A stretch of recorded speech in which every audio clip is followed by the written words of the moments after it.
तो कैसे आप लोग बताना चाहूंगा, आज जानेंगे बेसिकली ये क्या मार्केट में जो इतना ज्यादा बूम बैक आया, उसके बाद मार्केट स्टॉप के ऊपर चली गई एंड मार्केट वापस नीचे गिर रहा है। मार्केट वापस 17,400 के आसपास आ गया, 490 के आसपास।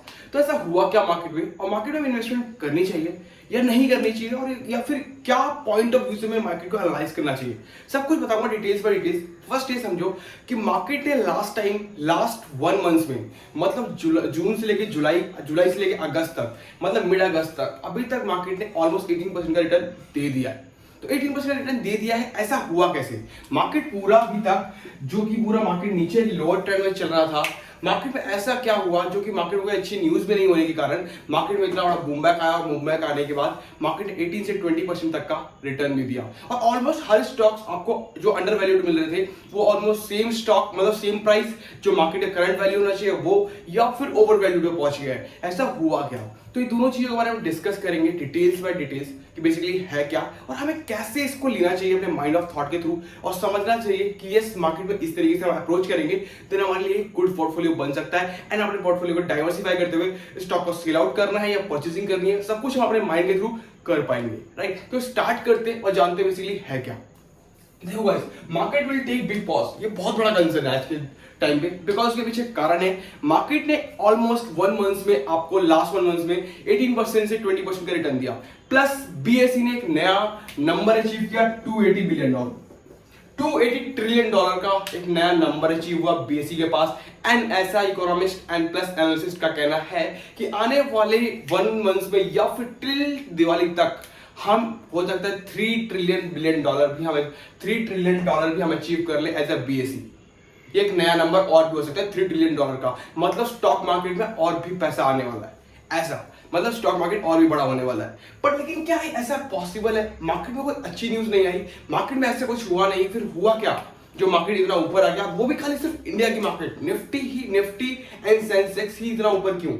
नेस्डेक भी तो नीचे है अभी, बाकी मार्केट्स भी तो जो यूरोप मार्केट्स है और बहुत सारे मार्केट्स है वो ऑलरेडी नीचे चल रहा है। बट लेकिन ऐसा निफ्टी में क्या हुआ जो मार्केट ऑलरेडी ऊपर आ गया? मार्केट ने ऑलमोस्ट लास्ट 1 मंथ में 20% का रिटर्न दिया, ऐसा हुआ क्या? तो बेसिकली कंसर्न ये है कि मार्केट में कुछ भी न्यूज नहीं है, मार्केट बिल्कुल ऐसे बूम बैक आई है जैसे पूछो मत। बट लेकिन इसके पीछे कारण है कि मार्केट अब पॉज भी लेगा, और ऐसा पॉज लेगा हो सकता है मार्केट वापस 15,000 को भी क्रॉस करते हुए 40,000 तक जाए। बट लेकिन ऐसा नहीं कि एक बार मार्केट नीचे गिर जाएगी, जैसे फ्लक्चुएट होते हुए लास्ट 2 डेज से अगर आप देखोगे, last Friday and still Monday को आपको मार्केट देखिएगा कि लोअर ट्रेंड में गिरता हुआ 14,000 ऑलमोस्ट 17,400 के आसपास पहुंच चुका है। तो 70,400 के आसपास पहुंच चुका है, तो हमें क्या एक्शन प्लान करना चाहिए और हमें क्या एक्शन लेके वर्क करना चाहिए, इसके ऊपर बात करते हैं। बिकॉज देखो मार्केट में मैंने कहा पॉज, ये मैंने एक न्यूज पढ़ी थी, ऐसे आप मनी कंट्रोल पे जाके पढ़ सकते हो, मनी कंट्रोल पे वेबसाइट पे डाला गया था एज अ सैटरडे नाइट को। उसमें देख पूरा लिखा हुआ था बेसिकली कि मार्केट का पर्पस क्या है, मार्केट कितने ट्रिलियन डॉलर तक पहुंच चुकी है, मार्केट में है क्या, और उसके बाद इकोनॉमिक्स और एनालिसिस क्या करें। तो पूरा डेटा को एनालाइज करने के बाद मैंने ये पाया कि देखो मार्केट पूरा ये पॉज होगा कि नहीं होगा, ये डेफिनेटली हो सकता है।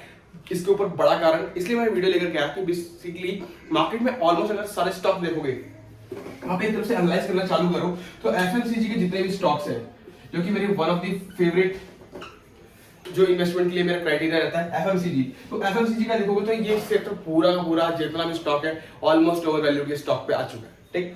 अगर आप देख लो पावर सेक्टर, सेम चीज आपको पावर सेक्टर में मिलेगी, सेम चीज आपको एनर्जी सेक्टर में मिलेगा। पावर, एनर्जी, एफएमसीजी छोड़ने के बाद, तीनों चीजों को हटाने के बाद अगर सिर्फ एक अगर आप देखोगे तो आईटी सेक्टर एक ऐसा स्टॉक है जिसने अभी तक कोई भी बूम बैक नहीं दिया, बिकॉज मार्केट में कोई बूम है नहीं, तो मार्केट ने कोई अप्रोच नहीं किया। स्टिल मार्केट में सिर्फ एक आईटी सेक्टर छोड़ करके सारे स्टॉक्स, चाहे एफएमसीजी हो, चाहे आपका कोई पावर सेक्टर हो, एनर्जी सेक्टर हो, या फिर आपका अगर उठाने देखोगे तो ऑलमोस्ट बैंकिंग सेक्टर हो, या फिर कोई होटल सेक्टर हो, या फिर आपका कोई पार्क सेक्टर हो, किसी भी तरीके का सेक्टर, सारे सेक्टर में ऑलमोस्ट इतनी भीड़ आ चुकी है जो कि मार्केट में पूरा का पूरा स्टॉक ओवर वैल्यूड हो चुका है या फिर उस प्राइस पे आ चुका है जिस प्राइस से मार्केट में आया था, आईपीओ लॉन्च हुआ था। तो ऐसा हुआ क्या?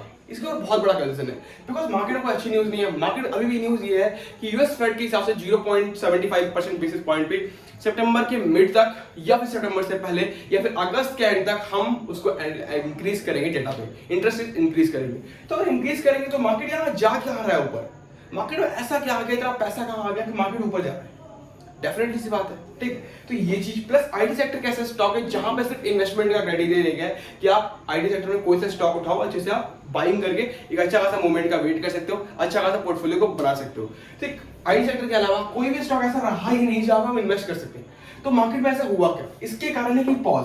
तो मार्केट इसलिए पॉज लेगा, उसके पीछे कारण है कि मार्केट ने 17,800 का जो आंकड़ा दिया 17,992 तक दिया है, 992 से मार्केट ने वापस रिवर्स किया है। मार्केट 17,400 पे अभी स्टिल करंटली चल रहा है। मार्केट के हिसाब से अगर देखा जाए तो आने वाले 1 वीक्स में डिसाइड हो जाएगा कि मार्केट पॉज लेगा, मतलब अब इससे ऊपर नहीं जाएगा, मार्केट नीचे गिरेगा, या फिर मार्केट इसको आने वाले अपकमिंग वीक्स में, यानी कि आपको अगस्त के या फिर सितंबर का फर्स्ट वीक, ये चीज आपको बिल्कुल कंसीडर करा देगा कि मार्केट में आपको क्या अप्रोच करना है। कि मार्केट में सितंबर के फर्स्ट वीक तक मार्केट इस पॉज को लेती है या फिर 70,992 को क्रॉस करते हुए मार्केट 80,000 का अप्रोच करता है, या फिर 70,992 तक वापस नहीं जाकर के मार्केट वापस रिवर्स बैक करता है, मार्केट नीचे जाती है।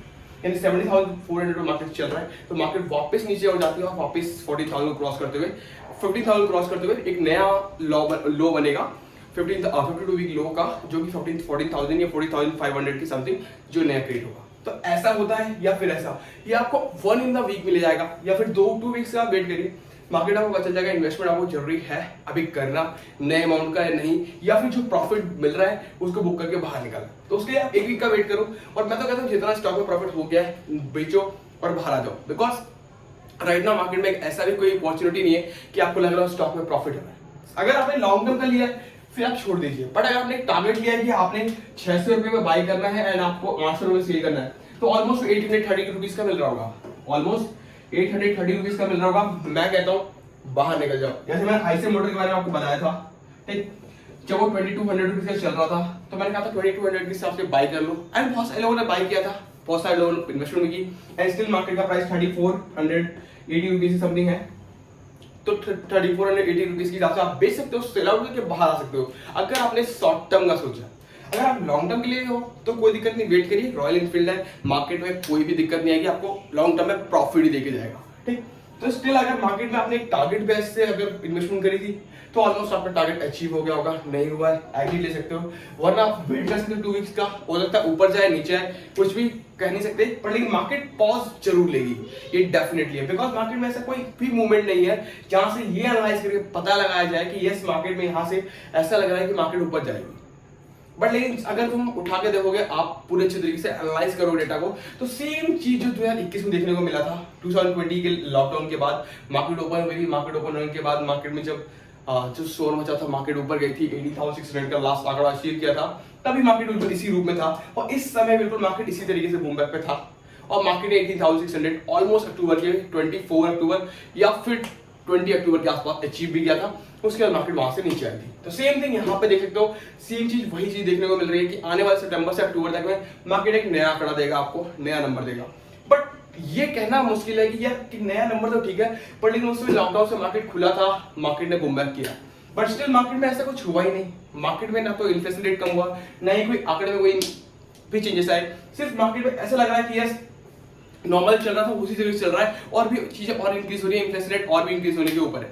तो फिर मार्केट में ऐसा हुआ क्या, जो मार्केट में एफआईआई बाय कर रहे हैं, डीआई बाय कर रहे हैं, ऐसा हो क्या रहा है, तो डेफिनेटली कुछ अलग है। तो थोड़ा सा पॉज लेके अगर आप इन्वेस्टमेंट करना स्टार्ट करते हो तो डेफिनेटली एक अलग मूवमेंट होगा, बिकॉज आपको पता चलेगा कि मार्केट में लॉस का कितना बेयर कर सकते हैं और प्रॉफिट कितना ले सकते हैं। तो डेफिनेटली दोनों चीजों का आंकड़ा आपके पास होगा, 50-50 के हिसाब से लेके चल सकते हैं, बट स्टिल मार्केट में पॉज लेकर के 1 से 2 वीक का वेट करिए। अगर आप नए इन्वेस्टमेंट करने के तैयार है, अगर नई इन्वेस्टमेंट नहीं है, पहले से हो चुका है, तो कोई नहीं, वेट करिए। अगर आपको लगता है सेल आउट करना है, सेल आउट कर लीजिए अपने एडवाइस से। अगर आपको लगता है बाय करके रहना है, खड़े रहना भी स्टिल मार्केट में, तो दैट्स लाइक आप बैठे रह सकते हैं और वापस को देख सकते हैं आपका प्रॉफिट कितना कंपाउंडिंग का इंटरेस्ट मिलता है। वीडियो अच्छी लगी तो लाइक कर लीजिए, शेयर कर लीजिए। Thank you so much guys, मिलते हैं नेक्स्ट वीडियो। तो जय हिंद, जय भारत। अभी तक चैनल को सब्सक्राइब नहीं किया है तो सब्सक्राइब करना भूलें। मिलते हैं नेक्स्ट वीडियो। तो जय हिंद, जय भारत।